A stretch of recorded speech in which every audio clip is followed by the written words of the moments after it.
BFM Business et Tech Co présente Tech Co, la quotidienne. François Sorel. Salut. 19h30, bonsoir à toutes et à tous. Merci d'être là en ce jeudi soir. Très heureux de vous retrouver en direct à la radio, à la télé ou en replay ou en podcast. Bienvenue dans Tech Co, la quotidienne, avec pour cette dernière de la semaine, vous allez voir encore une plongée passionnante dans l'actualité tech en ce moment qui est, on va dire, bouillonnante. Tesla, tiens, qui a décidé de se concentrer non plus sur les voitures, mais sur les robots. C'est le pivot d'Elon Musk, on va en parler dans quelques instants. On parlera aussi de Snap. Vous connaissez Snap dans le monde des réseaux sociaux, mais Snap veut aussi sa part du gâteau dans les lunettes connectées. Et ça fait longtemps qu'ils sont là-dessus, qu'ils dépensent beaucoup d'argent. On évoquera ce sujet.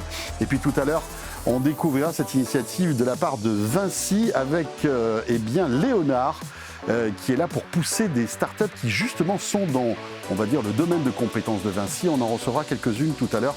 Ce sera en toute dernière partie de ce Tech Co. Un grand merci d'être là. Bienvenue. C'est parti. Tech Co, la quotidienne, le débrief de la tech. Le débrief de l'actu tech ce soir avec sur le plateau de Tech Co pour commenter l'actu. Michel Lévy-Provençal est là. Salut Michel. Bonsoir François. Michel Lévy-Provençal, prospectiviste, fondateur de TEDx Paris et de l'agence Brightness. Le prochain TED, c'est pour quand ? C'est pour le 10 février au Grand Rex. Et c'est même pas la peine de quémander une invitation à Michel Lévy-Provençal car tout est sold out, comme on dit. Oui, c'est complet. Quelles sont les thématiques que tu vas aborder On va parler évidemment de technologie, on va parler de géopolitique et on va parler aussi de ces personnes qui, femmes et hommes, sont en train de préparer les ruptures à venir et sont assez courageuses pour les voir en face, parce qu'on vit une période quand même assez trouble. Je pense que ça va être la première édition de TEDx Paris qui est résolument, je dirais, un peu plus grave que d'habitude. D'accord. On la suivra et tu nous raconteras tout ça lors de ta prochaine venue. André Losgut-Pietri est avec nous. Salut André. Salut François. Président de JEDI, le Joint European Disruptive Initiative. Peut-être pour tous ceux qui te découvrent pour la première fois et vont apprécier tes talents d'orateur dans un instant, est-ce que tu peux nous expliquer ce qu'est JEDI pour tous ceux qui viennent d'arriver? D'abord, JEDI attend impatiemment son invitation au TEDx Paris pour 2028, j'ai compris, donc je me mets sur la liste d'attente. Tu peux peut-être essayer même 2027, si tout se passe. Mais ça serait un vrai moonshot, et c'est justement ce que fait JEDI. Donc JEDI, nous, on finance des programmes technologiques censés renforcer la compétitivité de la France et de l'Europe dans le futur. Donc en gros, on développe toutes les briques qui vont nous permettre de changer la donne, rebattre les cartes dans les domaines comme l'énergie, comme les sciences de la vie et comme ce qu'on appelle le computing, donc tous les l'IA, la cyber, etc. On s'inspire d'une méthodologie qui est celle de la DARPA américaine, cette agence d'innovation de rupture, dont on a beaucoup entendu parler, puisqu'un de nos membres du conseil d'administration, c'est Philippe Aghion, qui a eu le Nobel pour ça. Ouais. Et l'idée, c'est que la France et l'Europe arrêtent d'être dans une position de suiveur, c'est-à-dire d'essayer de faire son Google, son AWS ou son Starlink, mais utilisent cette fabuleuse accélération scientifique et technologique pour créer ses propres modèles et reprendre l'offensive. Qu'est-ce qu'on est sur la défensive en ce moment? Il faut qu'on reprenne l'offensive. Donc c'est au-delà d'un projet technologique, c'est un projet de société. Et aujourd'hui, on est 7500 dans tous les pays européens et on a 11 programmes en cours. Quelques exemples, des alternatives aux terres rares. Comment est-ce qu'on fait des batteries 10 fois meilleures que les meilleures d'aujourd'hui? Trouver une solution à l'antibiorésistance. Voilà, des vrais sujets d'avenir. Ouais, il y a encore beaucoup de boulot, hein. C'est clair. Et Jérôme Marin est avec nous. Salut Jérôme. Salut François. Fondateur de cafetech.fr. Est-ce que vous êtes abonné à la newsletter de cafetech.fr? Regardez-moi dans les yeux ou écoutez-moi avec vos oreilles si vous êtes avec nous à la radio. C'est un rendez-vous, incontournable. Pas quotidien, non. J'allais dire quotidien, mais pas tout à fait quotidien. Mais régulièrement, vous avez dans votre mail donc le condensé de l'actualité, les analyses toujours pertinentes de Jérôme. Je vous invite à vous y abonner. Merci d'être là tous les trois. Je vous propose de commencer par Tesla, parce que c'est vrai que l'année a été difficile pour Tesla. C'est le moins qu'on puisse dire. Une année charnière, dit Elon Musk, après avoir annoncé un bénéfice net en chute de 61% sur un an, de 840 millions de dollars, dans le sillage de la baisse mondiale de ses ventes. On écoute les explications de Margot Faudéré et on revient bien évidemment commenter tout ça juste après. Oui, l'année dernière, le chiffre d'affaires mondial de Tesla a reculé de 3%. Il est tombé sous la barre des 95 milliards de dollars. En volume, cela représente 1 640 000 véhicules vendus dans le monde entier. Et c'est moins que son concurrent chinois BYD, qui est donc passé pour la première fois en 2025 devant Tesla. Tesla a donc besoin de se réorganiser. Plusieurs milliards de dollars vont être mis sur la table. D'abord, pour rationaliser justement la partie automobile, Tesla va arrêter la production de 2 modèles, les modèles S et X. À la place, il compte se concentrer sur son robotaxi, le Cybercab, dont la production va débuter cette année.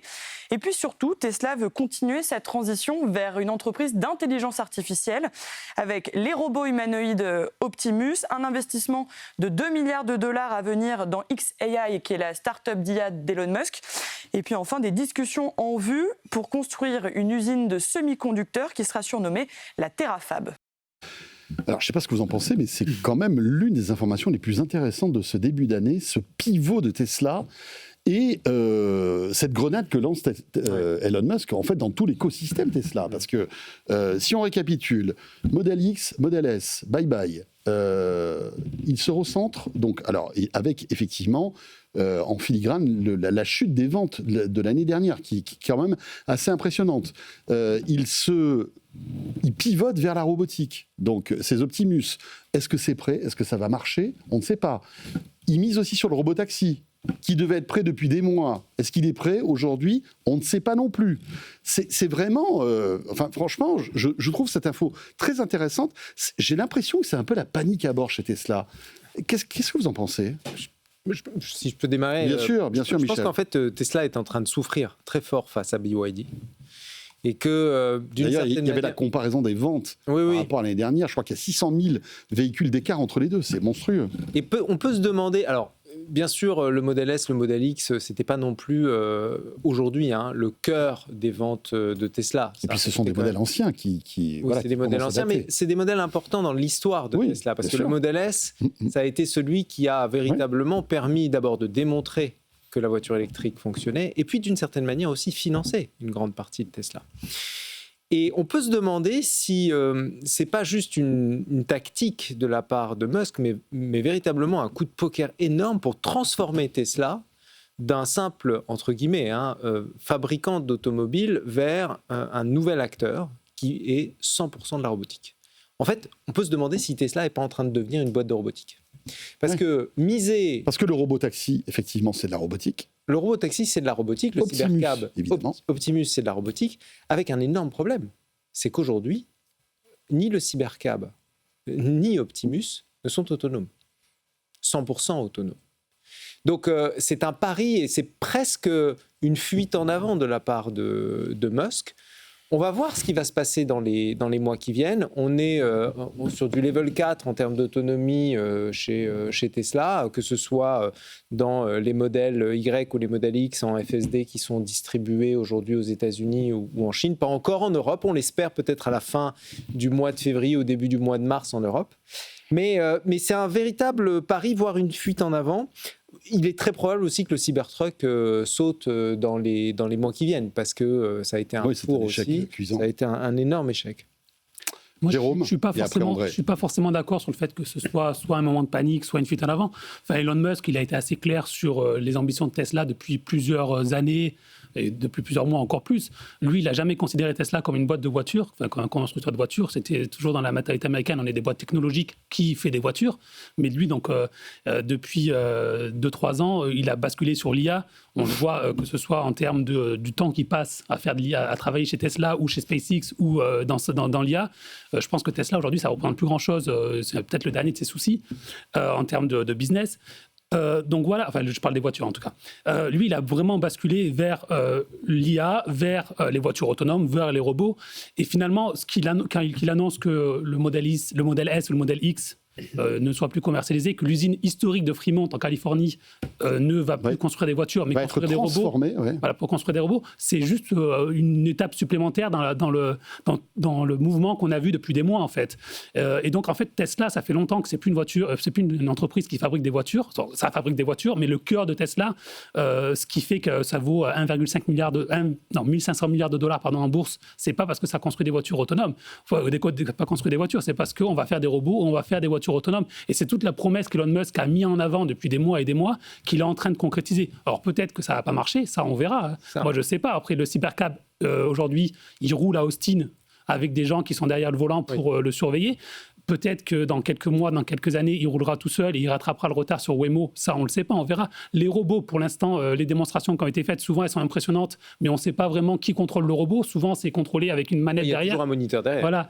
Donc, on attend de voir. En tout cas, c'est vrai que c'est extrêmement ambitieux sur sa feuille de route, peut-être trop ambitieuse, on verra. Mais c'est un vrai pari. Et le fait qu'aujourd'hui, il joue son avenir. Et d'ailleurs, je ne sais pas si vous avez vu dans le plan de rémunération, je ne sais plus si c'est 1000 milliards de dollars, quelque chose comme ça.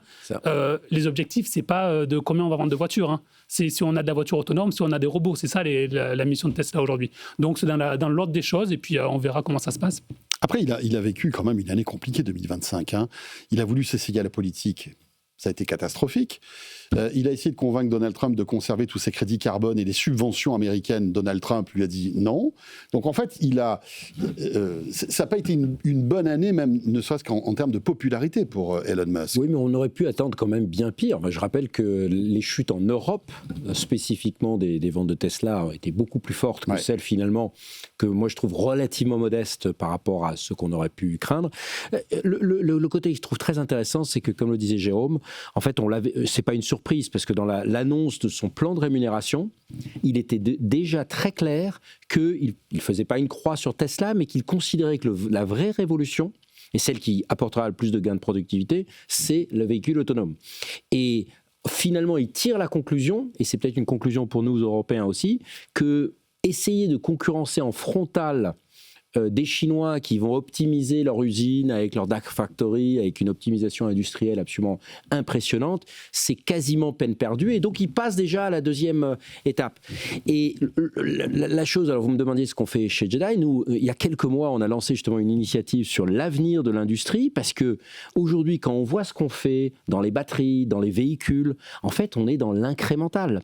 Il faut absolument qu'on utilise ce qui est en train de se passer avec cet interfaçage entre l'IA, la robotique, l'interface homme-machine, pour réinventer la manière dont on fait de l'industrie. Et probablement l'avenir de l'industrie, on le voit bien avec ce qui se passe en Ukraine, n'est pas une industrie qui est ultra optimisée sur un produit, mais des chaînes d'assemblage qui sont beaucoup plus flexibles, qui sont capables de changer d'un produit à l'autre.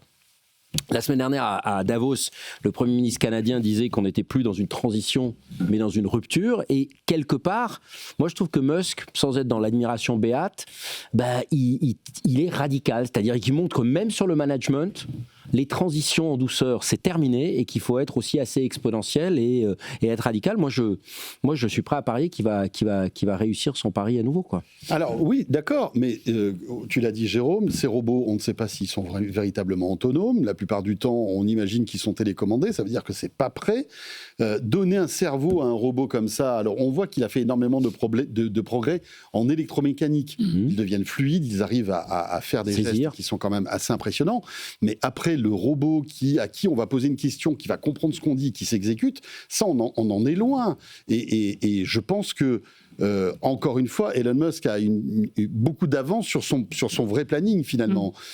Est-ce que 2026 ne va pas être une année catastrophique? Parce que s'il arrête ces modèles, on attend aussi, de la part d'Elon Musk, un modèle Tesla plus abordable. On évoquait à un moment ce modèle plus citadin, qui serait plutôt destiné à l'Europe. On n'en entend plus parler. C'est probablement le cybercab qu'il a en tête. Le robotaxi, aujourd'hui, c'est un fantasme.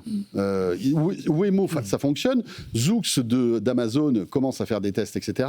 Le robotaxi, il n'a pas de... Enfin, il n'y a rien de concret. En fait, moi, je pense que Tesla, il faut arrêter de penser Tesla fabricant de voitures. C'est très bien, ça va continuer. Ils vont continuer, ils vendent 1,5 million de voitures. C'est quand même l'un des plus gros constructeurs au monde. Et je pense qu'aujourd'hui, Tesla... C'est la production automobile française, rappelons-nous. Ouais. Je pense qu'aujourd'hui, Tesla, il faut le penser comme une start-up, en fait. Enfin, une start-up, en tout cas, qui avait investi dans le futur, qui dit, investit dans la voiture autonome, on investit dans la robotique. Et finalement, les résultats de 2026, je pense que c'est le dernier des soucis d'Elon Musk. D'Elon Musk, que Tesla fasse moins 10% sur la vente de voitures l'année prochaine, il s'en fiche un peu. Ce qui l'intéresse, c'est est-ce que le cybercab avance, est-ce que les robots avancent. Donc, je pense que il ne faut pas raisonner sur qu'est-ce qui va se passer en 2026, même en 2027. Vraiment, lui, il a une vision plus long terme. Et le marché a une vision extrêmement long terme sur Tesla aussi. Donc, Non, mais je comprends ton La point de vue. valorisation de Tesla aujourd'hui, elle est plus dans la voiture, c'est clair, elle est plus dans l'IA, c'est-à-dire cette capacité, d'ailleurs le deal avec xAI, Tesla va probablement investir dans xAI pour pouvoir créer des synergies et bénéficier en fait des avancements d'xAI. Et puis c'est aussi de l'investissement circulaire dans toutes les boîtes de Musk. Donc le vrai problème, c'est que ça n'est pas qu'une start-up Tesla. Enfin, c'est une start-up en bourse quand même. Donc à un moment donné, ils doivent donner des résultats à la fin de l'année. Donc si jamais tout est parié sur l'autonomie des cybercabs, l'autonomie des Optimus, aujourd'hui, il n'y a aucun robot humanoïde sur la planète qui est 100% autonome. Non, mais c'est pour ça. Il n'y en a pas. Donc est-ce qu'ils vont réussir à tenir cette promesse-là en 2026, sachant que les résultats de Tesla vont aussi être indexés sur le résultat de Optimus, ça va être très compliqué. C'est pour ça que j'étais un peu dubitatif sur ce pari d'Elon Musk. Et pour moi, c'est une fuite en avant parce qu'il valorise la boîte en faisant, encore une fois, comme toujours, des promesses sur l'avenir. Ce qui est intéressant, c'est qu'il veut aussi être de moins en moins dépendant des fabricants de processeurs. Il veut carrément fabriquer son usine de processeurs qui serait en quelque sorte la source de toutes ces technologies. C'est ce qui a été la source du succès sur une autre de ces sociétés qui est SpaceX, où il a une intégration verticale, où il fait du métal au moteur, et d'ailleurs où grâce à ça, il arrive en fait à simplifier. C'est toujours flagrant de voir l'image des générations de moteurs de plus en plus simplifiées. Un peu comme Apple, comme fait Apple. Mais Apple ne fabrique pas. Apple conçoit ses puces, elle les fabrique pas. Concevoir une puce, aujourd'hui, tout le monde est à peu près capable de le faire. Tout le monde le fait.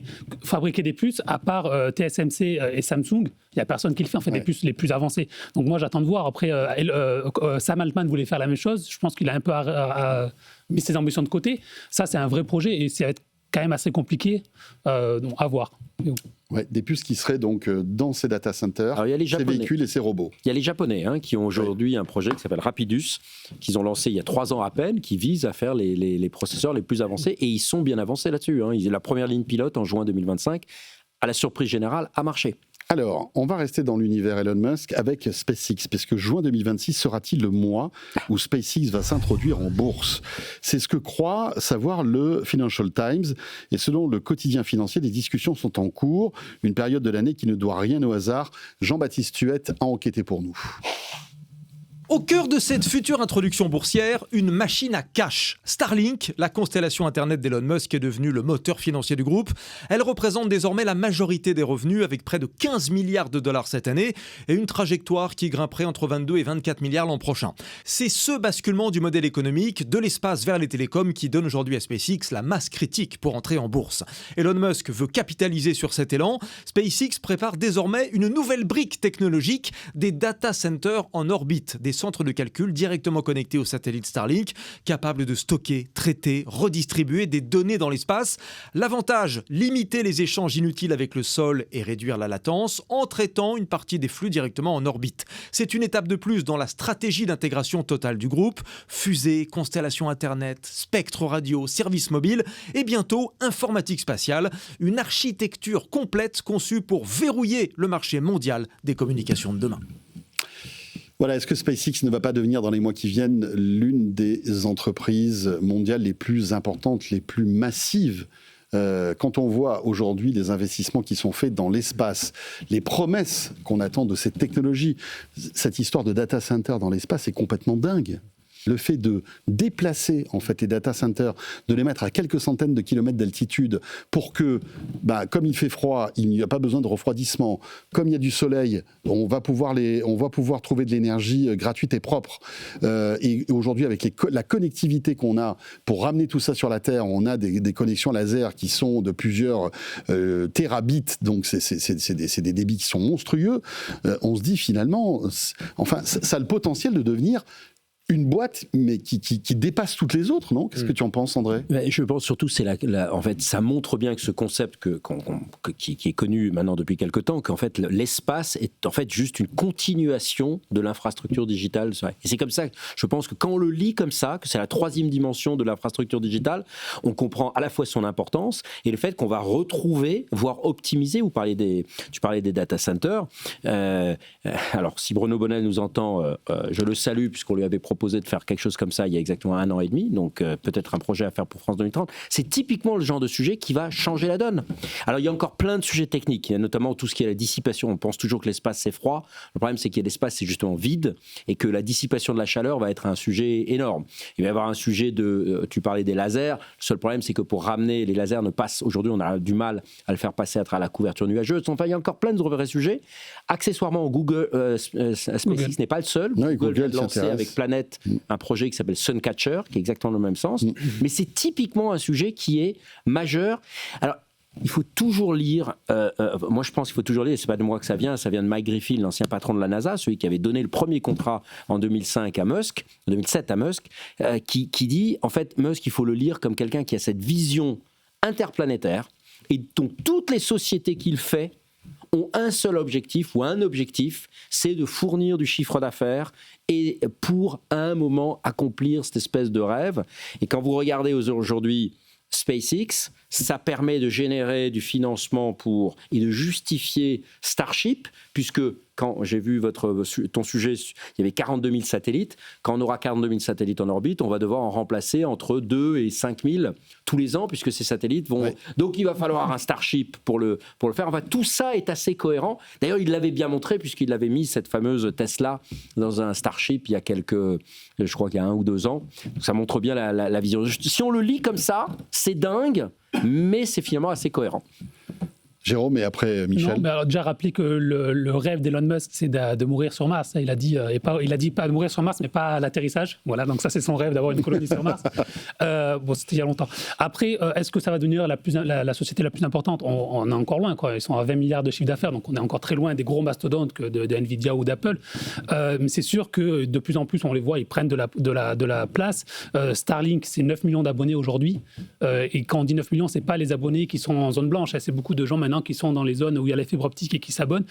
Ils veulent se déplacer aux États-Unis vers le mobile, vers la connectivité mobile, qu'aujourd'hui n'ont pas le droit de le faire. Donc ça, c'est l'un des objectifs qu'ils veulent faire. Ils ont racheté une société qui détient des fréquences Spectrum. Ils ont racheté des fréquences aux États-Unis. Donc ça, ils n'ont pas encore l'autorisation de le faire. Mais voilà, on sait qu'ils veulent le faire. La FTC leur a donné l'autorisation. Et non, ils leur donnent l'autorisation de le faire avec un opérateur. T-Mobile, avec T-Mobile, je crois. Ils n'ont pas l'autorisation de le faire tout seul encore. Ouais. Ils sont obligés de passer par un opérateur. C'est ça, ils sont obligés de passer par un opérateur. Et sur les data centers, alors comme tu disais, c'est encore très lointain. Google, dans son papier de recherche, disait, je crois, c'est 2030 ou même 2035 avant que ce soit techniquement faisable et surtout rentable. Et qu'on se dit, parce que ça coûte moins cher de lancer des satellites que de construire ces data centers. En tout cas, Elon Musk, on le sait, il va probablement y aller dessus. Donc ça va être intéressant. Ça va être intéressant surtout de voir comment l'introduction en bourse va se passer, parce qu'ils veulent lever 50 milliards, ce qui serait la plus grosse introduction en bourse de l'histoire, devant Saudi Aramco qui avait levé 29 milliards, et 1500 milliards de valorisation, milliards de dollars, ce qui serait la deuxième plus grosse introduction en bourse de l'histoire. Et juste pour donner un chiffre, 1500 milliards de valorisation, c'est 70 fois le chiffre d'affaires.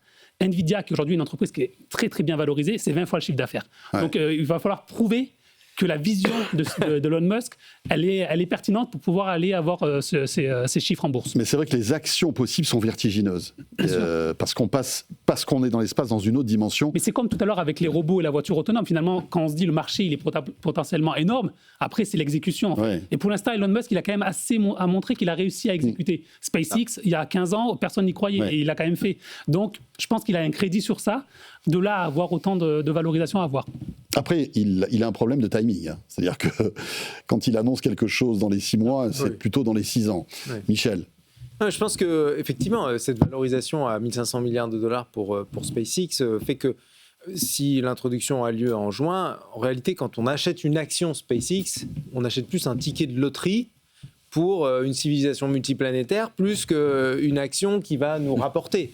Et je pense que d'une certaine manière, il y a plein d'éléments, il y a plein de signaux dans la manière dont Musk communique qui prouvent qu'il y a une sorte de mythologie autour de de son monde qui est avec plein d'influences. Par exemple, l'histoire des... Ça n'a pas été le seul, ni le premier, mais des satellites qui embarquent des data centers autour de la planète. En fait, c'est dans l'univers de la science-fiction, ce qu'on appelle la sphère de Dyson, qui a été imaginée par un penseur qui s'appelle Kardashev, où l'idée de la sphère de Dyson, c'est de capter toute l'énergie d'une étoile en entourant l'étoile d'un certain nombre de panneaux solaires. Oui, de capteurs. Donc là, il ne le fait pas autour du Soleil, mais il le fait autour de la planète, parce qu'on capte beaucoup plus facilement. Donc c'est l'inspiration de la sphère de Dyson. Un autre exemple, c'est l'annonce de la date de cette augmentation de capital, en tout cas de cette rentrée en bourse. Vous avez vu, c'était l'alignement Jupiter-Vénus, le jour de l'alignement de Jupiter et de Vénus. Ouais, donc il y a un côté mystique. Il y a un côté mystique. Et de l'anniversaire d'Elon Musk. Alors, en plus, cette année, il a 55 ans. Oui. Mais cette idée de faire de l'astrologie financière, elle est quand même très étonnante. Il y a Peter Thiel qui était à Paris il y a quelques jours. Il était invité par des philosophes, des intellectuels. Il a donné une intervention pendant un talk pendant 1 heure, 1 heure et demie. Rappelons que c'est le patron de Palantir. C'est le patron de Palantir. Le patron, c'est le président. Président, je sais même pas. Fondateur de Palantir, et puis un des fondateurs aussi de PayPal, un des très proches de JD Vance. Enfin, c'est toute cette sphère le mentor de JD Vance. Et alors, ce qui est très étonnant dans son intervention, c'est que c'est teinté de mysticisme à nouveau. Il parle d'Antéchrist, il parle d'Apocalypse. La Silicon Valley est en train de devenir mystique. Et ça, c'est très étonnant comme signal. Il va falloir suivre ce qui va se passer dans les mois qui viennent. Si Musk aussi s'y met, alors que c'est plutôt quelqu'un de rationnel, ça va être très étonnant ce qui va se passer dans les mois qui viennent. Pour Halloween, ça va être chaud. Il va falloir faire attention quand même. Je rappelle que Einstein déjà disait que Dieu ne jouait pas au dé et que finalement beaucoup de scientifiques à un moment, notamment les astrophysiciens, à un moment même, le mysticisme a toujours eu une place dans la science. Vrai. Donc surtout pour ceux qui explorent l'avenir. Et peut-être une inspiration aussi pour certains d'ailleurs. Et effectivement, Thiel semble très habité et Musk probablement est dans cette vision. Ce ne sont pas les seuls. Dans cette vision planète. Ce ne sont pas les seuls. On revient dans un instant. Il est bientôt 20h. Petite pause avec Jérôme Marin ce soir, André Losgueux-Pietri et Michel Lévy-Provençal. On décrypte l'actualité. Dans un instant, on va parler des résultats de Meta. Vous savez qu'on est dans la période où les résultats financiers des grandes boîtes américaines tombent. On analysera ceux de Meta, ceux de Microsoft aussi. Vous restez avec nous. Tech & Co, la quotidienne. On revient dans 1 minute. À tout de suite. Tech & Co, la quotidienne sur BFM Business. Tech & Co, la quotidienne, le débrief de la tech.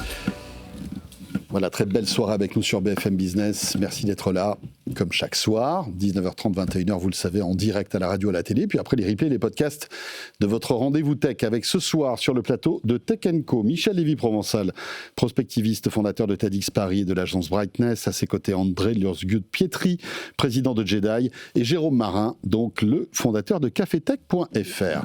Après avoir évoqué Tesla, Elon Musk, SpaceX, faisons un point, si vous le voulez bien, sur les publications des GAFAM, toujours très attendues, qui ont commencé donc hier soir. Un bénéfice net annuel en hausse de plus de 9% à près de 23 milliards de dollars et des perspectives assez enthousiasmantes sur l'intelligence artificielle. Meta se porte bien. Les explications tout de suite d'Anthony Morel.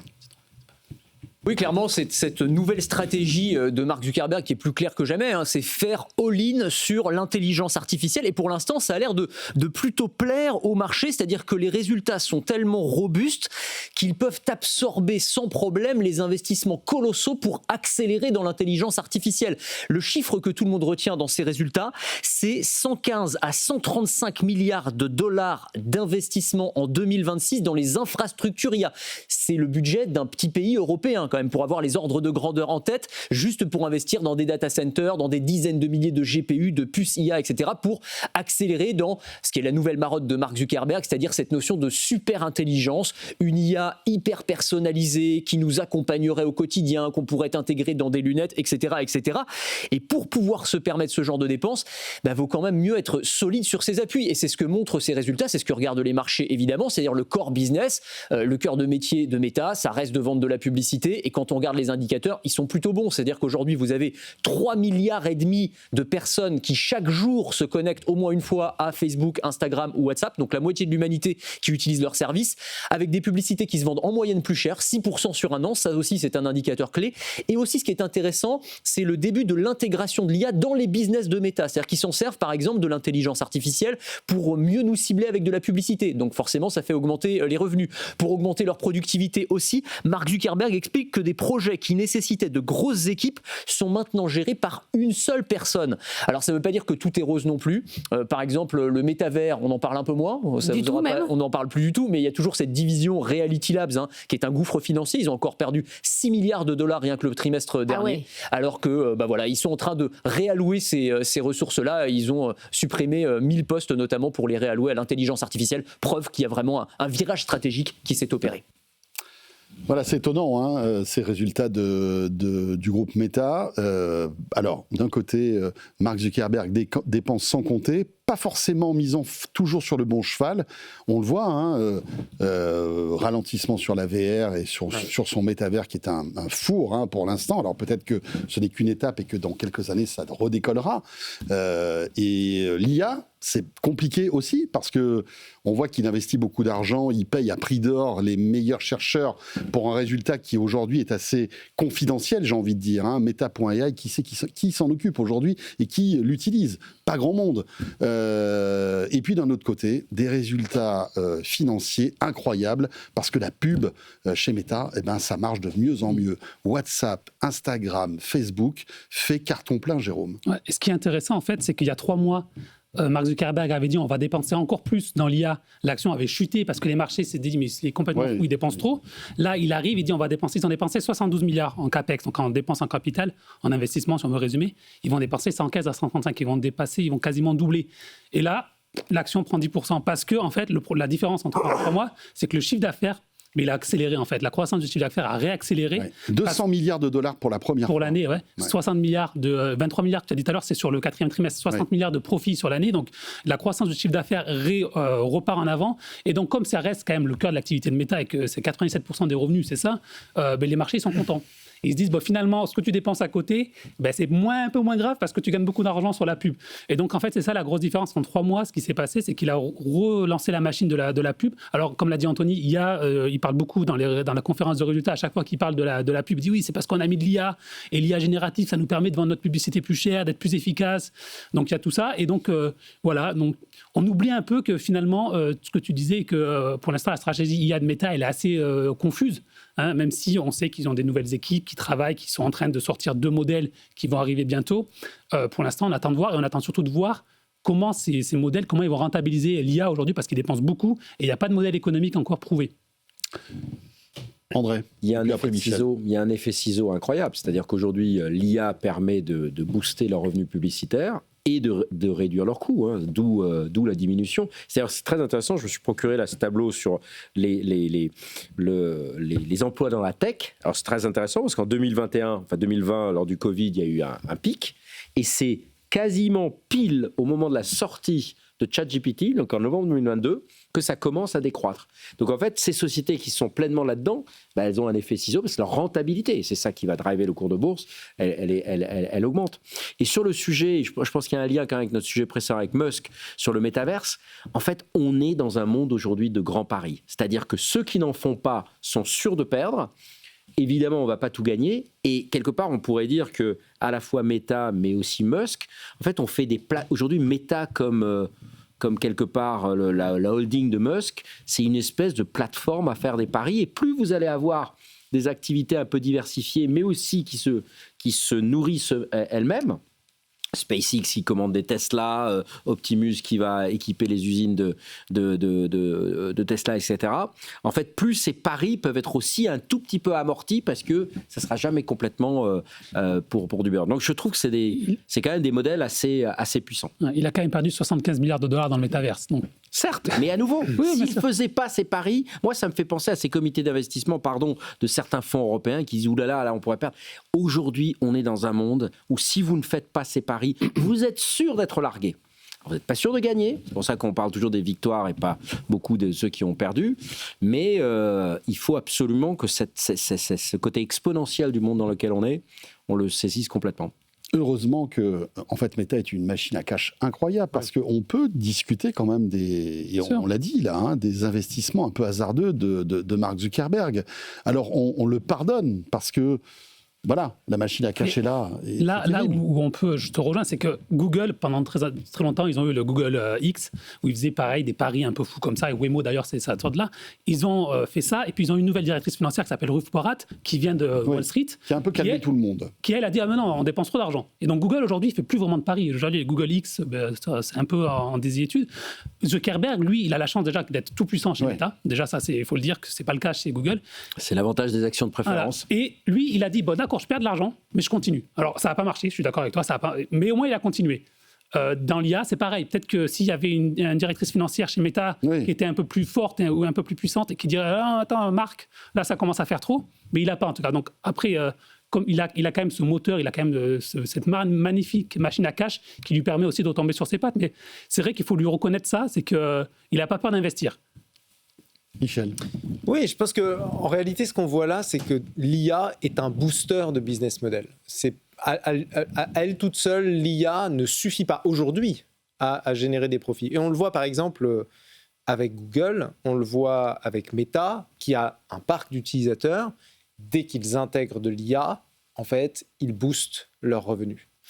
Regardons par exemple OpenAI. Oui, pour revenir sur ce que tu viens de dire, c'est parce que cette IA propose de la publicité beaucoup mieux ciblée, c'est ça. Oui. Là, on ne parle même pas d'IA générative, de Meta.ai, c'est-à-dire que c'est de l'IA, c'est presque des algorithmes qui optimisent en fait la publicité. Tu gagnes en productivité. Et c'est ce que dit Mark Zuckerberg. Il dit, voilà, regardez l'IA, ma recherche sur l'IA, en tout cas ce que j'investis, permet d'optimiser en fait mes revenus publicitaires. Sauf que je crois qu'il y a aussi la faiblesse du dollar qui rentre là-dedans. Enfin, il y a pas mal de paramètres qui rentrent en jeu. Ça, il ne l'a pas dit. Mais et en regard de ça, ce qui se passe avec OpenAI est assez flagrant. Là, ils viennent de perdre le deal avec Apple, puisqu'ils devaient intégrer ChatGPT dans Siri. Et ça va être Gemini. Ils sont quand même dans une situation où financièrement c'est quand même très compliqué. Ils ont introduit la nouvelle option de mettre de la pub dans ChatGPT pour essayer de gagner des revenus. Je pense que ça a un impact aussi sur Microsoft. Microsoft qui est très investi dans OpenAI, c'est quand même l'outil, c'est l'investissement IA de Microsoft, OpenAI. Aujourd'hui, on regarde l'action de Microsoft, elle est quand même un peu en berne par rapport à ce qui se passe pour Meta et pour Google. On va voir ce qui va se passer pour Apple ce soir.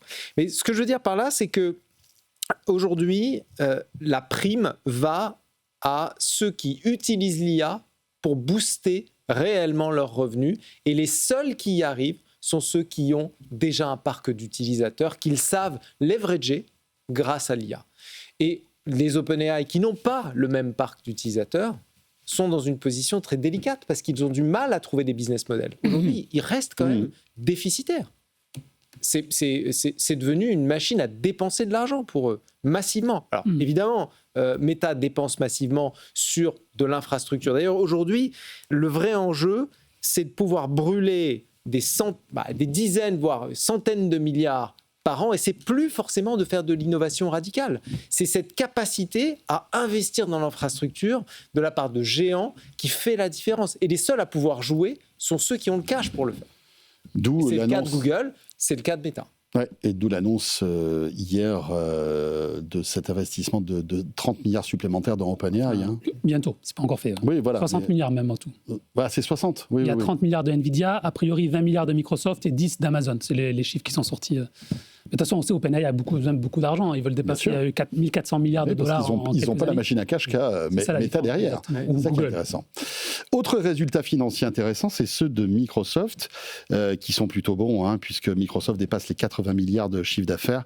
Mais alors que le cloud progresse de 26%, les activités productivité, processus métier gagnent 16%, il y a le jeu vidéo se casse la figure véritablement, puisque tout ce qui touche à la sphère Xbox chute de 32%. On le voit, c'est vrai que c'est un peu compliqué pour le jeu vidéo chez Microsoft. Moi, je pense que c'est un peu le dernier, c'est vraiment très minuscule aujourd'hui le jeu vidéo chez Microsoft. Ouais, mais c'est quand même symbolique, parce que quand tu vois qu'ils ont racheté Bethesda, combien, 80 milliards? Non, c'est Activision. C'est Activision, 80 milliards je crois. Ouais, c'est ça. À l'époque, c'était pas anodin finalement, mais on voit qu'ils ont du mal avec le jeu vidéo. Oui, dans le sens, moi, je pense que sur le jeu vidéo, il faut dire que c'est peut-être le fait où Microsoft qui vend des consoles, c'est plus le cœur de métier, c'est de vendre des softwares, donc de vendre des jeux. Donc il y a un shift sur la partie jeux vidéo et qui finalement est assez dérisoire par rapport à toute l'entreprise. Voilà. Mais sur les résultats, parce que tu l'as mentionné, l'action se casse la figure aujourd'hui, alors que les résultats sont très bon, 80 milliards de chiffre d'affaires sur 3 mois, c'est pas sur l'année, 40 milliards de profits, la croissance du cloud qui est assez importante. En fait, là, on est vraiment sur un truc de perception, en fait. Parce que la croissance d'Azure, juste qui est le cloud d'infrastructure, elle est à 38%, 39%, et c'est exactement ce qu'attendait Wall Street. Sauf que Wall Street attendait mieux.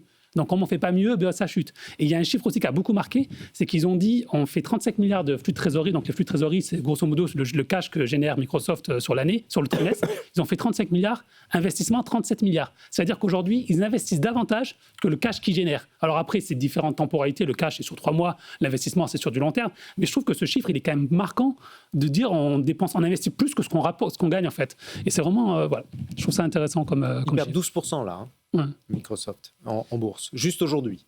Là où Meta en gagne 10%. Je pense qu'on sous-estime l'impact de OpenAI dans ces résultats. On va voir ce qui va se passer dans les semaines qui viennent. Mais la dépendance, finalement, de Microsoft à l'égard d'OpenAI est en train de peser sur le cours de l'action, à mon avis. Après, je ne sais pas s'ils sont encore vraiment très dépendants. En fait, aujourd'hui...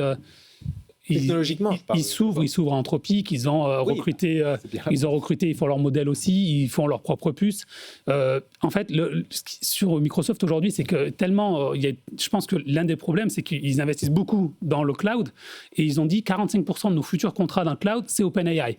Si demain OpenAI se casse la figure, 45% du carnet de commandes de Microsoft se casse la figure en fait. Et tous les investissements qui ont été faits dans le cloud pour avoir des GPU, des CPU et tout le reste, et bien, ils deviennent quoi en fait? Et donc là, c'est vraiment peut-être ce qui inquiète beaucoup, c'est que finalement le cloud, il augmente, mais pas autant qu'on pensait qu'il pourrait augmenter. Oui, est-ce que c'est justement les financiers ne sanctionnent pas ça, justement, cette dépendance à OpenAI dont on sait que malgré tout, l'avenir n'est pas forcément tracé.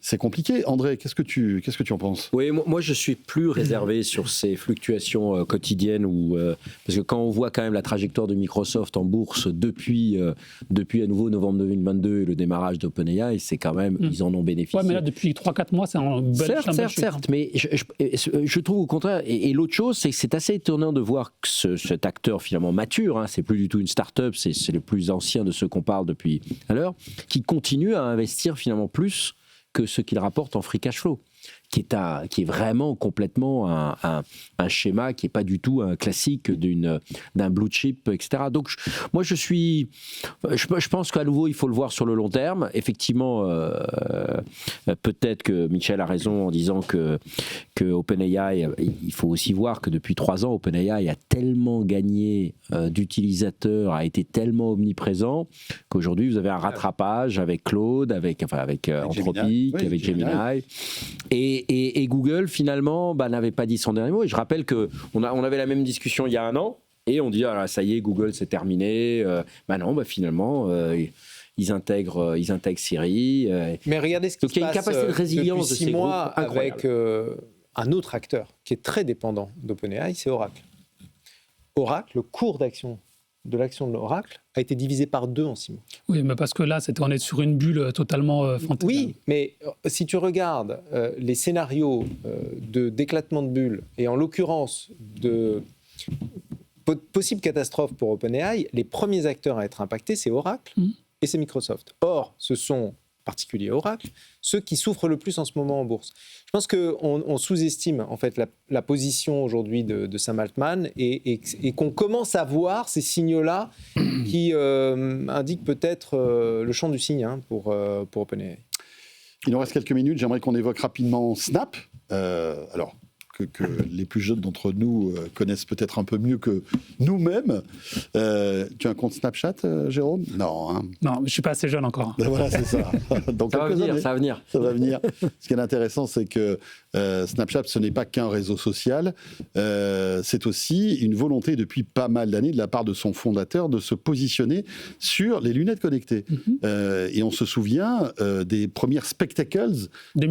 2016, donc il y a 10 ans, ces lunettes, évidemment, pas très... enfin, après, c'est une question de goût, mais qui était quand même assez visible technologiquement, avec des petites lunettes, des petites caméras, qui permettaient de filmer des instants que l'on pouvait poster sur Snapchat. Parce que rappelons que Snapchat, c'était bien avant TikTok, un média de vidéo. Hein. On regardait des vidéos comme ça en scrollant. Et ce qui est intéressant, c'est que Snap veut aujourd'hui un petit peu se détacher et d'accélérer sur les lunettes connectées parce qu'ils continuent d'investir beaucoup. Il y a quelques mois de cela, j'étais allé dans leur labo de recherche qui est en France, d'ailleurs au cœur de Paris, où ils développent les futures lunettes Snapchat. Et je peux vous dire que c'est quand même assez impressionnant. On n'en est plus aux petites caméras qui sont posées sur les lunettes. Aujourd'hui, on a une vraie vision stéréoscopique holographique avec une interface gestuelle qui fonctionne. Alors c'est encore gros, mais visiblement cette année 2026 sera l'année du lancement de tout cela. Et tout ça pour vous dire quoi ? C'est que Snap va lancer une nouvelle entreprise pour mieux concurrencer ce domaine des lunettes connectées et se dissocier un peu du réseau social. Je trouve ça assez intéressant parce qu'on a l'impression aussi que Snapchat est en train de perdre un peu en dynamique face à TikTok, face à la remontada d'Instagram. Et je voulais avoir votre avis là-dessus. C'est plutôt malin, je trouve, de la part du fondateur de Snapchat. Il fait un mouvement qui consiste à externaliser l'innovation pour éviter, c'est un grand classique, c'est-à-dire mettre l'innovation à l'extérieur de l'entreprise pour éviter d'impacter finalement les risques aussi au sein de l'entreprise. En plus, ce n'est pas un réseau social. Moi, je pense qu'il y a un mouvement de plus en plus important, c'est que l'interaction sociale avec les autres est en train de disparaître au profit de l'interaction avec l'IA. Et c'est-à-dire qu'on va de moins en moins vers des réseaux sociaux humains et de plus en plus vers des interactions avec des avatars, alors pas forcément des avatars au sens de Meta et de Zuckerberg, mais des avatars dans un premier temps qui vont être des intelligences artificielles.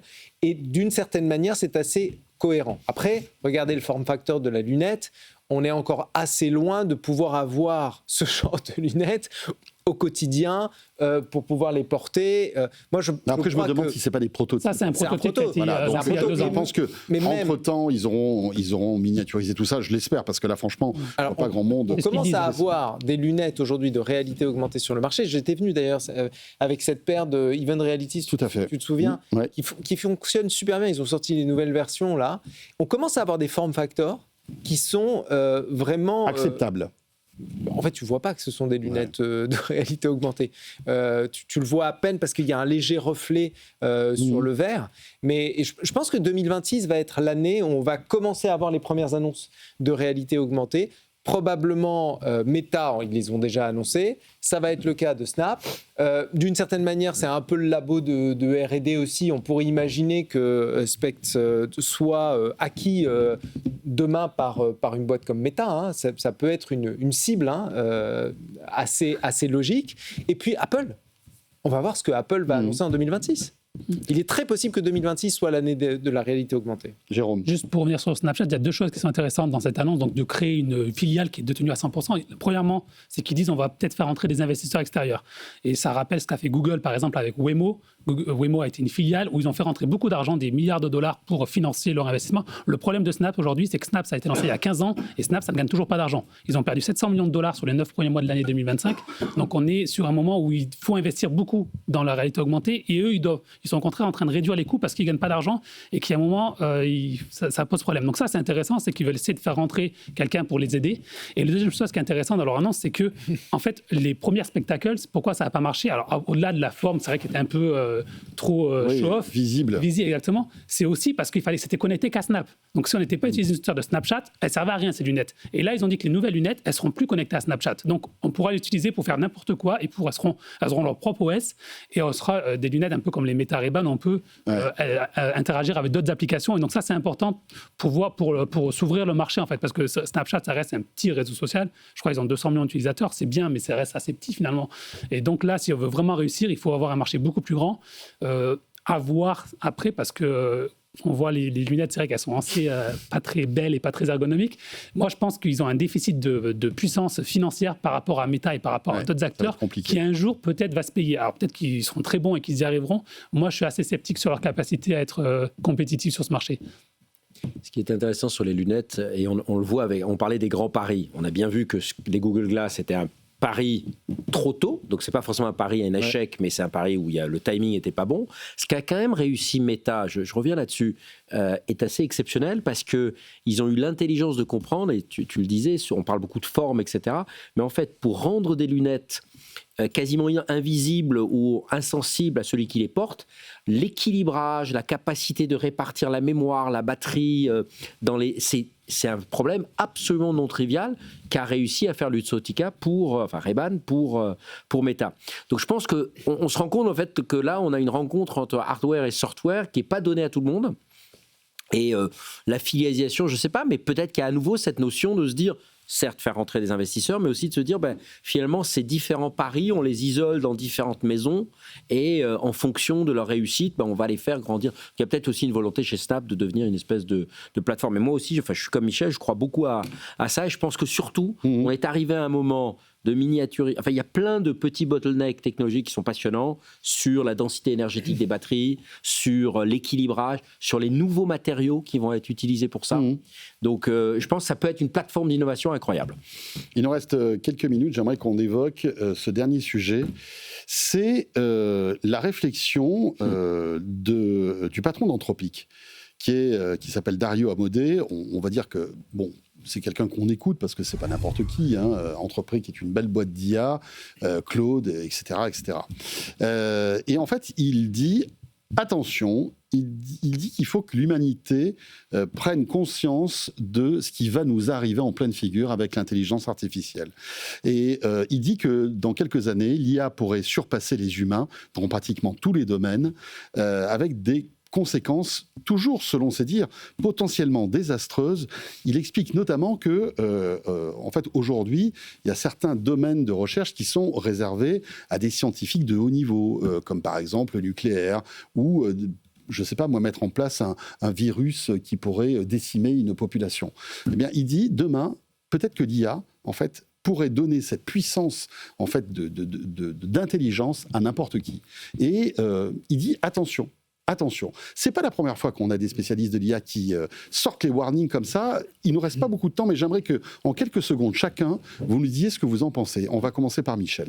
C'est du marketing messianique. Encore une fois, on retrouve la même thématique, le mysticisme. Moi, j'aime particulièrement le fondateur d'Anthropic parce qu'il a une éthique quand il développe ses outils et d'une certaine manière, je lui donne crédit. On pourrait imaginer qu'il est cynique, c'est-à-dire qu'en disant ça, il dit « en fait, mon IA est super puissante ». Et donc, regardez à quel point je m'interroge sur l'impact de l'IA parce que mon IA est super puissante. Et puis aussi, mais d'un côté, c'est aussi de dire « je suis en train d'enfanter un monstre, finalement, qui va m'échapper ». Sam Altman le dit aussi. Mais il y a chez lui ce côté un peu Jonas, vous savez, dans la Bible, Jonas qui annonce l'apocalypse pour mieux prévenir l'apocalypse. Donc en fait, l'apocalypse n'arrive pas parce qu'il a été là et qu'il l'a annoncé. Donc oui, c'est du marketing messianique. André ?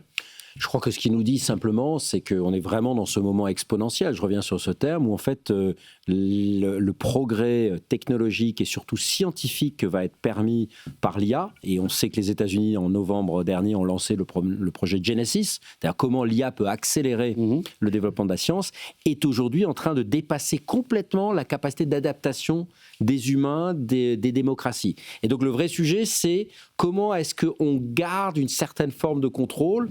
Est-ce que c'est un kill switch? Et c'est très différent de l'IA Act. En gros, il n'est pas en train de parler de l'IA comme d'un produit, il est pas en train de parler de l'IA comme une capacité de faire beaucoup plus vite et de voir s'échapper le contrôle humain qu'on a sur ces outils. Pour conclure, rapidement, en fait, ça s'inscrit dans tout ce qu'il fait depuis des mois et des années sur avoir plus de régulation. Ça a été l'un des seuls, par exemple, à soutenir un projet de régulation en Californie, alors que tout le monde était contre. Moi, le seul problème que j'ai avec ces discours, c'est qu'en fait, ce que fait Anthropic, je vois pas la différence entre ce que fait Anthropic, ce que fait OpenAI et ce que fait Google. Ils sont là en disant, oui, attention, l'IA est dangereux, mais ils font pas comme tous les autres, en fait. Et donc, j'attends de voir. Ils participent, en fait, au fait que l'IA arrivera aux catastrophes qu'il prédit. Donc, c'est vrai qu'il prévient la catastrophe, mais il y participe à la construire. Donc, il crée une barrière à l'entrée aussi pour les jeunes startups qui arrivent, parce que si ça forcément, ils vont avoir beaucoup plus de facilité, eux, à financer l'IA. Je rappelle que le RGPD, ça avait été beaucoup soutenu par les grands de la tech parce que ça crée une barrière à l'entrée. Donc on peut... Ce sera votre devoir de week-end. On relève les copies lundi. C'est vrai que c'est un sujet passionnant, tout cela. Merci beaucoup à tous les trois. Merci à Michel Lévy-Provençal, Jérôme Marin et André Losgut-Pietri pour ce débrief très intéressant. Et vous restez avec nous. Tech & Co revient dans 1 minute après cette petite pause. On s'intéressera aux startups soutenues par Vinci qui a lancé il y a 10 ans en fait le concept de Léonard. C'est très intéressant, des startups qui évidemment sont dans le domaine de compétences de Vinci. On en recevra quelques-unes et puis aussi surtout Julien Villalon qui est le directeur donc de cette entité Léonard. Et puis dans 1 minute, c'est Léa Benahim qui nous rejoint pour le Tech Flash. À tout de suite et merci d'être là. Tech & Co, la quotidienne sur BFM Business. Tech & Co, la quotidienne, Tech Flash. Voilà, 20h32 en ce jeudi soir. Un grand merci d'avoir choisi BFM Business et d'être fidèle à Tech & Co.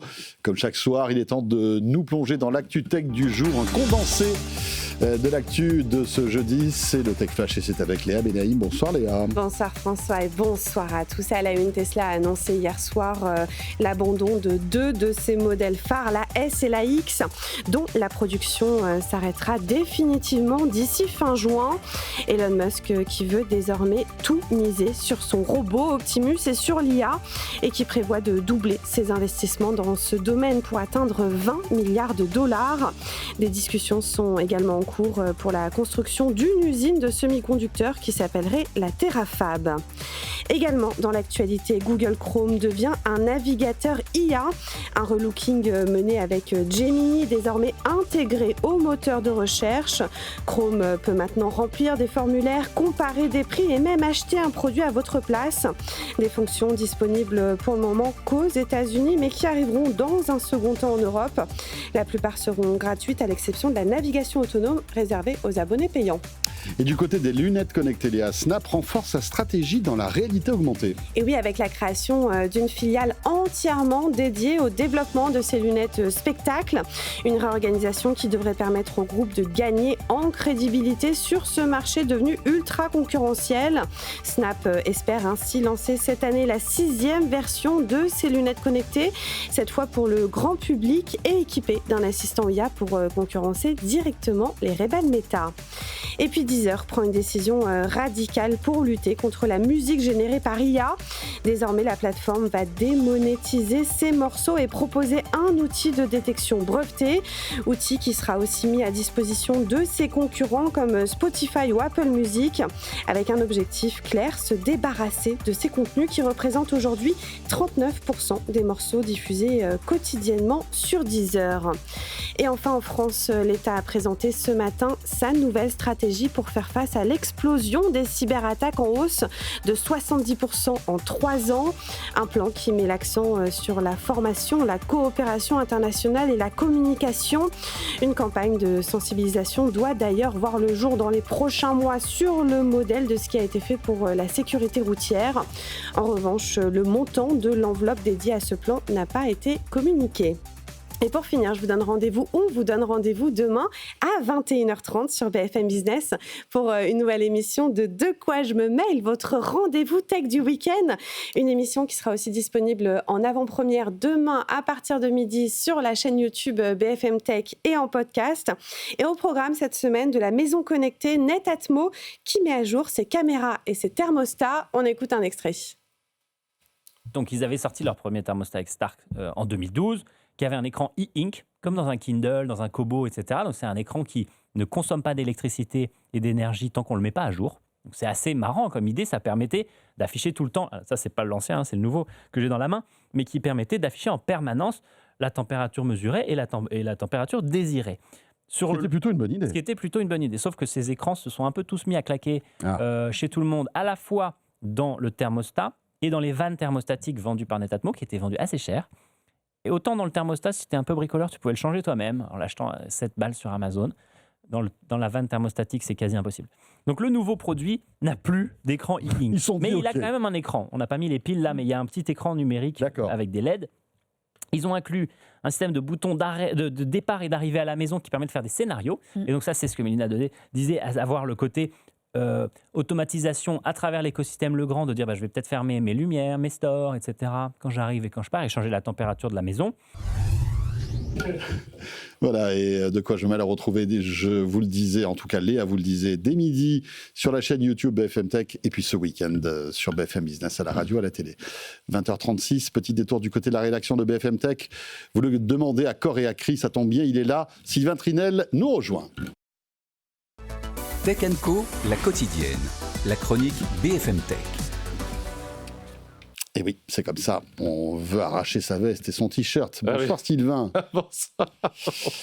Sylvain, aujourd'hui, une actualité qui vient nous rappeler que nous n'avons définitivement pas choisi le bon métier, visiblement. Et oui, parce que oubliez le CAC 40. Pour devenir milliardaire en 2026, il faut se lancer sur TikTok, tout simplement, parce que le magazine... J'hésitais, vous voyez. Donc, voilà. Il fallait choisir... on n'a pas choisi la bonne chose, visiblement, parce que le magazine Forbes, justement, il a annoncé que Kaby Lame, le créateur de contenu le plus suivi du réseau social chinois, avait revendu 51% des parts de sa société qui gère sa marque et ses activités à une entreprise basée à Hong Kong. Et montant de la transaction, tenez-vous bien, 975 millions de dollars. C'est du jamais vu, mais c'est surtout pas vraiment du cash. En fait, Kaby Lame va obtenir l'équivalent de 75 millions d'actions de Rich Sparkle, la société à qui il a revendu une partie de son entreprise. Il en devient donc l'un des actionnaires majoritaires. Et Rich Sparkle, il s'en sort plutôt bien. Avec ce méga deal, elle obtient les droits exclusifs de la marque Lame pendant au moins 36 mois. Alors par contre, Sylvain, tout ça c'est bien gentil, mais qui est Kaby Lame et pourquoi c'est aussi important tout ça ? Alors bon, je ne vais pas vous tenter de l'imiter parce que voilà, mais bon, son visage doit quand même vous dire quelque chose. Vous l'avez peut-être déjà vu sur les réseaux sociaux. Il est originaire du Sénégal, il est italien depuis 2022. L'influenceur est aujourd'hui suivi par plus de 160 millions d'abonnés sur TikTok. Ses vidéos dépassent régulièrement les 300 millions de vues. Il a explosé pendant le Covid, je crois. Exactement. Parce qu'il s'ennuyait, il était bloqué comme tout le monde en Italie. Il a commencé à faire des vidéos. Et oui, pourquoi on n'a pas fait ça, nous ? C'est la vraie question. On peut remonter le temps ou pas ? J'aimerais bien, franchement. En tout cas, tous ces arguments font que Rich Sparkle espère que sa communauté pourrait générer une monétisation de 4 milliards de dollars par an. On le sait moins en Europe, mais ce type d'accord en fait, est déjà monnaie courante en Chine. Kaby Lame n'est ainsi pas le premier à en bénéficier et il a même donné les droits sur son visage, sa voix et ses gestes iconiques pour qu'une IA puisse les reproduire dans toutes les langues du monde. Avec l'explosion de TikTok Shop, c'est donc une véritable aubaine. Et d'ailleurs, à quand la même chose avec François Sorel ? Mais écoutez, mais bien sûr, c'est une très bonne idée, Sylvain. Merci beaucoup. Merci. Si vous voulez en savoir plus sur ce personnage qui cartonne sur TikTok, allez directement sur le site de BFM Tech. Il est 20h39. On va parler innovation, infrastructure maintenant avec tous nos invités que je vous présente tout de suite après ce petit jingle. Tech & Co, la quotidienne, les invités. Voilà, et on va découvrir ou redécouvrir, parce qu'on en avait parlé il y a quelques temps de cela, eh bien, Léonard, qui est devenu en moins de 10 ans, puisque Léonard a été créé en 2016, je crois bien, qui est devenu en moins de 10 ans, donc la plateforme d'innovation et de prospective du groupe Vinci. Et oui, et tout de suite là, on voit de quoi on parle. On va évoquer ce sujet avec Julien Villalongue qui nous a rejoint sur ce plateau. Bonsoir Julien. Bonsoir François. Directeur donc de Léonard. Vous êtes avec nous parce que vous révélez la promotion 2026 des programmes d'accompagnement. Alors, Vinci, 300 000 collaborateurs, une boîte que tout le monde connaît, vous êtes le roi des infrastructures. Ce qui est intéressant, c'est que depuis 10 ans, avec Léonard, d'après ce que j'ai compris, vous essayez de détecter en fait des startups qui pourraient imaginer les métiers de demain, ou en tous les cas, accélérer ce que fait Vinci aujourd'hui. C'est ça ? Oui. Tout à fait, c'est exactement ça. Merci, au revoir. Donc, vous l'avez dit, Vinci, groupe de construction d'infrastructures de mobilité et de services à l'énergie. Et nos métiers sont confrontés, comme beaucoup, à des grandes transitions, des transitions technologiques, de plus en plus des transitions environnementales. Et ça a un impact sur la transformation de nos métiers nécessaires. Et l'un des leviers de réussir cette transformation, c'est effectivement d'intégrer dans nos opérations des innovations de toutes sortes. Alors on accompagne des projets à l'intérieur de l'entreprise, il y a beaucoup d'innovations au sein du groupe, mais on a la conviction aussi qu'autour de nous, il y a un écosystème qui porte des solutions extrêmement intéressantes. Et notre sujet, c'est à la fois de les identifier, de contribuer à sécuriser l'émergence de toutes ces solutions. Et donc, on accompagne effectivement des startups à l'extérieur du groupe pour les aider à bien comprendre nos enjeux. Et une fois que les solutions sont matures, comment on va les intégrer très concrètement dans les projets, dans l'exploitation de nos infrastructures. Voilà. On a fait ça avec 320 solutions sur les 10 dernières années depuis que Léonard existe, tout à fait. Et on reçoit 3 startups que vous accompagnez ce soir, qu'on va découvrir. Alors, nous avons Outrevol avec François Avinan, c'est comme ça qu'on prononce votre nom ? François Avinan ? François Avinan. Avinan. Bonsoir François, merci d'être là. Merci. Président et fondateur d'Outrevol. À vos côtés, c'est Marin Champenois, le président d'Up & Charge. Bonsoir Marin. Non, il est là-bas. C'est exactement ça. Voilà, je me trompais forcément. C'est Clément qui est ici. Clément Busutil, qui est le président et fondateur de Neuronex. C'est ça, hein ? François. Oui. On est d'accord, là je ne me suis pas trompé. 3 startups donc, qui gravitent on va dire, dans le domaine de compétences de Vinci, qu'on va découvrir tout de suite. Peut-être commencer par vous, François. Qu'est-ce que c'est qu'Outrevol ? Alors, Outrevol, c'est une start-up en robotique aérienne. Et ce qu'on fait, c'est un robot volant pour repenser les opérations en accès difficile. C'est-à-dire qu'aujourd'hui, les opérations d'inspection, de maintenance sur les gros ouvrages, ils sont particulièrement longs, coûteux ou alors dangereux. Et ce qu'on vient proposer, c'est une alternative aux nacelles, aux échafaudages, qui sont des équipements lourds, qui sont déployés pour des opérations qui, la plupart du temps, sont ponctuelles. Et pour faire ça, ce qu'on a développé, c'est ce qu'on voit à l'écran, c'est une nouvelle catégorie de robots volants qu'on appelle le rover drone. Donc en fait, ça vient voler dans les airs comme un drone. Et sa particularité, c'est que ça vient ensuite se poser sur des parois, qu'elles soient verticales ou non, et se déplacer au contact de ces parois pour faire des opérations qui actuellement nécessitent des opérateurs sur des nacelles ou des échafaudages. Donc, évidemment, ça prend du temps, c'est dangereux, c'est coûteux, enfin voilà. Et puis j'imagine, Julien, que chez Léonard, ce type d'inspection, elle est pas quotidienne, mais pas loin, finalement. Oui, elle est quotidienne sur l'ensemble des ouvrages, effectivement, que l'on a en exploitation, et des ouvrages que nos clients nous demandent d'inspecter. Et c'est vrai qu'on manquait de ce type de solution, telle qu'elle a été décrite, ce contact avec les parois pour aller au plus près des structures pour faire ces inspections. Et là, on est vraiment dans un exemple à la fois de rupture technologique et quelque chose d'assez pragmatique, en fait, parce qu'on se dit, en fait, au final, c'est un robot qui vient se poser comme une paroi, mais il faut le faire. Et du coup, on est très impatient de voir comment on va pouvoir intégrer ce type de solution dans nos opérations. Alors, expliquez-nous comment ça marche, en fait. Ça décolle, ok, ça arrive à la bonne altitude, après ça se colle contre la structure.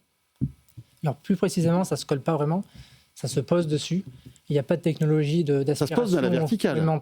On vient vraiment se générer une force pour rouler comme le ferait un rover martien sur n'importe quel type de surface. D'accord. Sauf que nous, on vient rouler sur des surfaces béton, composite, métallique, quelle que soit même l'aspérité ou les obstacles, notamment avec nos 3 roues qui elles sont motorisées, ce qui nous permet d'avoir une précision de l'ordre du millimètre, chose qui est impensable avec un drone classique qui devrait faire une opération en volant à côté d'un mur. Mais alors, qu'est-ce que vous analysez ? Vous analysez quoi avec tous ces capteurs ? Alors, on va dire il y a 3 grands marchés. Ce sont celles des opérations ponctuelles en hauteur. Il y a l'inspection, le nettoyage et la maintenance. Là, le premier marché sur lequel on est, avec lequel on va déployer dans le groupe Léonard, c'est le marché du contrôle non destructif, de l'inspection. En fait, c'est s'assurer de l'intégrité d'une structure, d'un bâtiment à risque, que ce soit par exemple dans le domaine de l'énergie avec des centrales, des barrages, dans le domaine du génie civil, du routier avec des ponts, ou même dans le domaine du pétrochimique avec des cuves, des cheminées industrielles. Et ces ouvrages ont besoin d'être inspectés par des capteurs, qu'on appelle des capteurs de contrôle non destructif, qui ont besoin d'être au contact de la paroi pour voir à l'intérieur de la matière. L'inspection visuelle ne suffit pas. Il faut vraiment venir voir à l'intérieur de la matière. Et c'est là que ce petit engin de quelques kilos permet de faire en fait les mêmes opérations qui sont réalisées avec des moyens plus lourds, comme des nacelles ou des échafaudages qui pèsent plusieurs centaines, voire des tonnes, pour des fois faire des opérations qui peuvent sembler toutes simples une fois qu'on les voit matérialisées par un rover drone. Et est-ce que donc Outrevol a déjà réalisé ses premières missions ? On a déjà pu faire des premiers essais avec des gens dans le domaine de l'énergie et du pétrochimique. Et là, justement, l'objectif avec le programme SEED avec Vinci, c'est de pouvoir déployer sur des vrais chantiers à horizon des 6 mois. Et Dieu sait que les cas d'usage ne manquent pas. Très bien. Un mot sur justement ce programme SEED avec 9 startups dans ce programme, c'est ça ? Cette année, oui, tout à fait. Julien ? Alors, il y en a 3 sur ce plateau. Tout à fait. Quelles sont les autres startups que vous avez sélectionnées qui ne sont pas avec nous ce soir ? Rapidement, pas toutes, mais... Pas toutes, oui. L'an dernier, par exemple, on avait des startups qui s'appelaient Highlight, qui est le développement, là encore, d'un objet volant qui vient embarquer des capteurs sur un ballon à l'hélium, aussi pour suivre la maintenance de ces infrastructures. On revient souvent sur ces thématiques. On va avoir des sujets dans la robotique, dans les plateformes aussi de revente de matériel, qui sont aujourd'hui des solutions sur lesquelles on a besoin dans nos opérations. Et ce qui est intéressant avec ce programme SEED, c'est que ça va permettre aussi à ces entrepreneurs, à ces startups, de valider le marché auprès d'un acteur assez important comme l'est le groupe Vinci. Pour dire, c'est vraiment cette valeur que l'on va apporter à ces startups de validation de l'approche marché, de la solution technique et de la façon dont on peut intégrer concrètement ces solutions dans des opérations au quotidien. Alors les startups qui sont avec nous et puis les 6 autres, donc qu'est-ce qu'elles remportent en fait? Un petit soutien financier?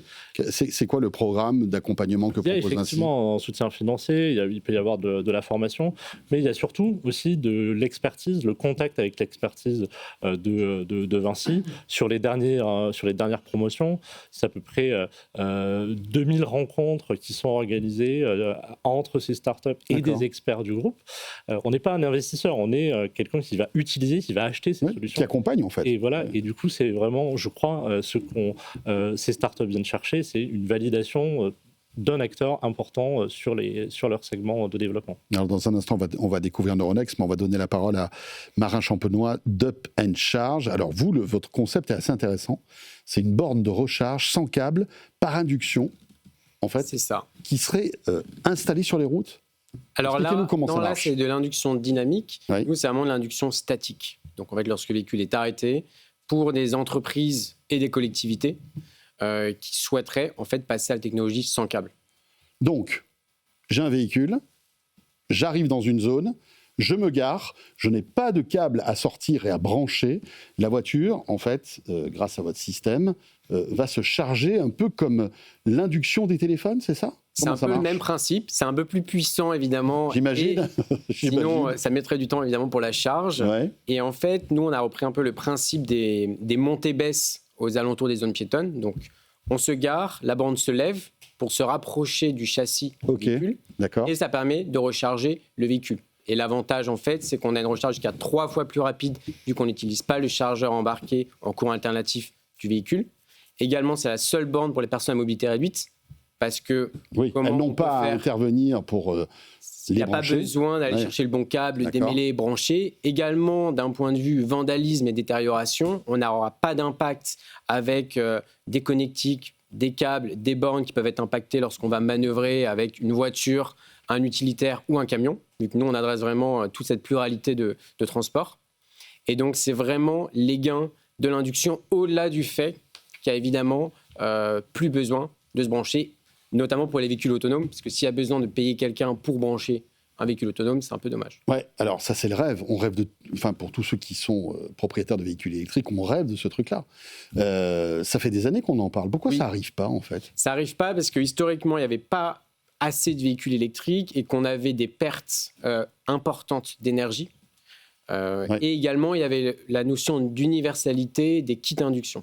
Parce que si on était dans une logique d'avoir des kits différents pour toutes les plateformes, tous les véhicules, ce serait très compliqué. Donc nous, en fait, on arrive dans un bon moment où les flottes doivent se verdir, veulent se verdir. On arrive avec cette brique sur un marché du coup qui est suffisamment mature, avec un rendement qui est meilleur qu'un câble en courant alternatif. C'est contre-intuitif, mais en fait, on a optimisé tout le rendement en travaillant avec des chercheurs pour avoir un bon déploiement de cette solution. Alors, mais justement, parce que là, c'est plein de promesses et c'est formidable, vous en êtes où aujourd'hui ? Et quelles sont les perspectives que peut vous apporter Vinci, par exemple ? Alors nous, on a déjà déployé une solution pour le ministère de l'Intérieur, pour une gendarmerie, parce que lorsqu'ils doivent partir en intervention, s'ils doivent penser aux câbles, aux gyros et au tout matériel, c'est évidemment compliqué. Ouais, et puis si la voiture n'est pas rechargée, ils ne vont pas aller loin. Il y a aussi cette problématique-là, surtout pour des véhicules hybrides où il y a beaucoup de personnes qui ne rechargent pas forcément les véhicules hybrides. Donc après, ils surconsomment aussi. Et également pour la commune, la collectivité d'agglomération de Saint-Quentin-en-Yvelines, où on a déployé une borne pour des agents qui testent la solution au quotidien. Et on va avoir des déploiements au sein des 100 plus grosses flottes là dans les mois à venir. Donc ça va aller très vite. Et le lien avec le programme SEED, c'est que quand on est une start-up, Vinci, c'est plus de 4000 entreprises. Donc, on ne sait pas où taper. On ne sait pas quels vont être les bons sponsors au bon endroit, au bon moment. Et puis, il y a aussi pour nous une logique d'avoir un Vinci qui peut être aussi bien intégrateur de solutions pour un client final et également client pour sa propre flotte ou sur le volet intégration et déploiement de bornes. Et donc, avoir un sponsor en interne qui nous permet de tester des cas d'usage, identifier les plus pertinents, voir ceux qu'on priorise ou qu'on dépriorise, c'est clé et c'est pour ça qu'on est ravis d'avoir intégré ce beau programme. Pourquoi vous parlez que des flottes de véhicules d'entreprise ? Pour les particuliers, ça a du sens aussi, cette technologie-là. Ça a du sens. Je prends le cas de Vinci. Il y a des aires d'autoroute Vinci. On pourrait imaginer se poser, faire une petite pause de quelques minutes pour manger un goûter et que la voiture se recharge sur ce type de technologie, non ? C'est ce qu'on cible aussi, mais vu qu'il faut rajouter un petit kit à induction sur le véhicule, la logique, c'est de commencer par les entreprises pour après voir aussi avec les loueurs et avec les constructeurs. Mais on parle en parallèle avec les constructeurs pour proposer en option ce kit. Parce qu'aujourd'hui, nous, on a plus de 1000 investisseurs, en fait, en particulier, en business angel, qui ont mis parce qu'ils veulent la solution chez eux. Mais ça veut dire que vous discutez avec les constructeurs auto ? On échange avec les constructeurs. Ils vous prennent au sérieux ? Au début, non. Parce au début, on débute, on est une petite start-up, on n'a pas fait nos preuves. Ouais. Et là, c'est plus pareil. C'est plus pareil parce qu'il y a cette grosse logique de déploiement chez les grosses flottes qui sont les principaux clients B2B de ces constructeurs. Et qu'il y a aussi un gain à travailler ensemble. C'est plus la logique d'avoir simplement des grands groupes qui ne vont pas forcément collaborer avec les startups. Là, il y a cette vraiment grosse démarche d'innovation qui est poussée et qui nous permet, nous, évidemment, de robustifier l'approche et d'accélérer, puisque le marché, qu'il soit français, européen ou mondial, il est colossal. Après, donc, ça nécessite beaucoup d'investissement, évidemment, parce que là, il faut faire des travaux d'intégration de cette technologie sur des places de parking, etc. C'est pas anodin, quoi. Alors, c'est les mêmes coûts, voire moins chers qu'une borne classique qu'on pourrait déployer pour une entreprise. Si ce n'est que nous, la différence, c'est que la borne, c'est un dos-d'âne. Donc, il n'y a pas besoin de couler un massif en béton, mettre des potelets de protection. Donc, on peut être jusqu'à 4 fois moins cher. Et toute la technologie est intégrée dans le bitume, c'est ça ? Au-dessus, c'est un dos-d'âne. D'accord, un dos-d'âne. Tout est centralisé dans la borne. Après, il faut le raccorder au réseau comme n'importe quelle borne. Mais ça permet vraiment en fait, de simplifier le déploiement, notamment pour des flottes qui ne sont pas forcément propriétaires de leur site. Et si on a besoin de déplacer les bornes, c'est beaucoup plus facile. Merci beaucoup, Marin. Clément, c'est à nous. Clément Busuttil, donc président et fondateur de Neuronext. Vous faites aussi partie de ce programme SEED. Présentez-nous Neuronext, s'il vous plaît. Je crois qu'on parle de robotique avec vous. Chez Neuronext, on apprend aux robots industriels des gestes humains pour qu'ils puissent les reproduire. Donc ça se veut intuitif, ça se veut sans code. Et surtout, on part de l'expertise de l'opérateur, du technicien, qui connaît son métier, qui va avoir un outil dans la main, qu'on va instrumenter grâce à une technologie qu'on a brevetée, et qui va montrer un geste opérateur technique avec un savoir-faire. Donc ça peut être de la préhension, mais aussi du vissage, du ponçage. En 2027, on souhaite aller vers le soudage, parce qu'il y a un gros besoin industriel français sur le soudage, avec la perte tous les ans de 1000 compétences qui ne sont pas renouvelées. Et grâce à un modèle d'IA, en fait, on va venir apprendre de ce geste et le faire reproduire un robot industriel. C'est fascinant ça, parce qu'aujourd'hui, les robots sont programmés pour exécuter une tâche. Et tout à fait. Et c'est-à-dire que voilà, et ça prend du temps, il faut programmer. La programmation robotique, c'est une compétence. Il faut être ingénieur, il faut comprendre le matériel, il faut écrire des lignes de code. C'est long. Et sur les petits volumes de production, les petites séries, vous n'allez souvent pas être rentable. Le gros problème de la programmation robotique traditionnelle également, c'est que vous n'allez pas pouvoir travailler sur certains types de pièces. Tout ce qui est non rigide, c'est-à-dire le travail des textiles. Aujourd'hui, on a un cas d'usage où on vient prendre des fils très fins. Aujourd'hui, c'est des cas qui ne sont pas gérables en robotique traditionnelle. Donc, ça laisse des opérateurs qui font des gestes répétitifs avec des TMS, des problèmes qui sont liés à la production classique, en fait. TMS ? Troubles musculo-squelettiques. Voilà, parce qu'on n'est pas tous... TMS, mais je comprends maintenant. Expliquez-nous comment apprend ce robot, en fait. C'est quoi ? C'est des capteurs, il a des caméras, il va analyser en fait le geste de l'employé, de l'ouvrier qui va être dans l'usine. Comment ça marche ? La personne tient réellement son outil dans la main et réalise le geste. Cet outil il est instrumenté avec des capteurs qu'on maîtrise et qu'on a intégrés sur l'outil. On vient récupérer par exemple l'effort, le couple, la sensibilité qui est liée à l'opération. Et ça, vous le récupérez comment ? Grâce à des capteurs qu'on met directement lors de l'outil portable que l'opérateur tient dans la main. C'est-à-dire qu'en fait, c'est pas on va dire l'opérateur va être obligé de faire ce geste, non pas véritablement pour qu'il serve à quelque chose, c'est un geste de démonstration. C'est ça pour que le robot le comprenne. Il fait le geste comme s'il devait réaliser son geste pour faire la tâche. Voilà. C'est du temps masqué, on n'est pas sur... on n'est pas sur sa vraie tâche. Non. En fait. On est sur la tâche, bien sûr. D'accord. Sur la vraie tâche. Mais c'est, je veux dire, il n'est pas obligé de s'arrêter de travailler pour montrer au robot. Il continue à travailler, il montre, et en fait Et le robot, pendant ce temps-là, pendant qu'il va faire sa tâche, va apprendre. Alors plus spécifiquement, on va venir entraîner un réseau de neurones spécifique à cette tâche, et le réseau de neurones ensuite va faire reproduire la tâche au bras robot industriel. Et ça prend combien de temps, cet apprentissage ? C'est très court parce qu'on est sur des tâches très spécifiques. On n'est pas sur l'entraînement de gros réseaux de neurones comme on a l'habitude de voir. En fait, en moins d'une journée, vous avez déjà automatisé une tâche que vous avez montrée durant 15 minutes. Donc, c'est des cycles très courts, en fait. D'accord. Et le lendemain, c'est opérationnel ? C'est dingue. Alors, vous en êtes où aujourd'hui ? Aujourd'hui, donc, on a déposé un brevet. On accompagne déjà des industriels sur différents secteurs, l'aéronautique, l'électronique, et le ferroviaire. Et grâce en fait au groupe Vinci et au partenariat, aujourd'hui on cherche à identifier des cas d'usage dans la construction ou dans tout l'univers de la concession, parce que Vinci est également un gros gestionnaire de concessions d'aéroports où il y a des tâches répétitives à réaliser. Donc la robotique, la recherche par induction, les drones, enfin le robot volant, c'est intéressant, hein, c'est hyper innovant tout ça. On est chanceux d'avoir ce programme-là, effectivement, d'avoir l'ensemble de ces solutions, et on les voit avec les trois qui sont sur le plateau. On va avoir des enjeux de durabilité de ces infrastructures, de décarbonation aussi de la mobilité, d'intégration de la robotique au plus près des tâches de terrain, en fait. C'est le sujet. Du coup, c'est aussi l'intérêt de ce programme que d'accompagner des histoires qui sont au début et de voir comment on va les intégrer dans nos métiers. Et on se retrouvera l'année prochaine pour voir comment tout ça a évolué. Avec grand plaisir. Merci beaucoup Julien Villalongue, donc le directeur de Léonard. Merci d'être venu avec Clément Marin et François. Clément Busutil, président et fondateur de Neuronext, Marin Champenois, président de PayCharge, et François Avinan, président et fondateur d'Outrevol. Merci à tous les quatre. Pour terminer ce Tech & Co en ce jeudi soir, je vous rappelle que les replays et les podcasts seront disponibles dans quelques minutes. Demain, de quoi je me mail, à la fois sur la chaîne YouTube et sur BFM Business dès 21h30. Et je serai de retour, bien évidemment, dès lundi, 19h30. D'ici là, très belle soirée, bon week-end. Et à lundi. Salut à tous. Tech & Co, la quotidienne sur BFM Business.